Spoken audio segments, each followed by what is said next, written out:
lumabas ako niyan that time na yan. And kakaunti lang kami. They say the holy water's watered down, Five na siguro. and this town's lost its faith. Our colors will fade eventually, so if our time is running out, Pa-point na. day after day, we'll make the mundane a masterpiece.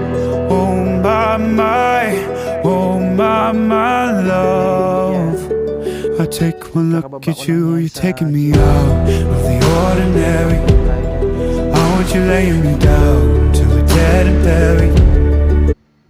Tanong-tanong lang ako dyan kung saan yung Pacific Mall.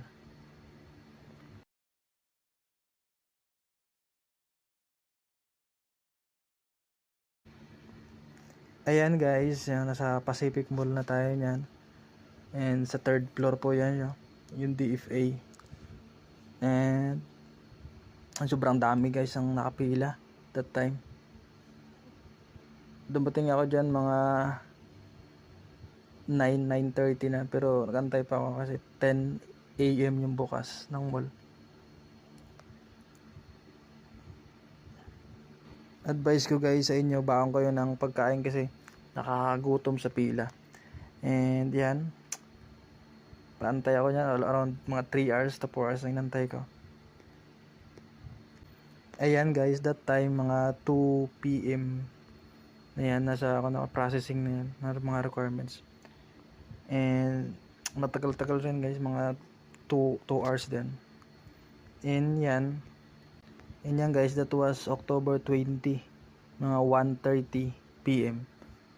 Yun yung schedule ng releasing ko. And sa wakas guys, nakakuha ko rin siya and sobrang grateful ako. That's all, thank you, and we God bless us all.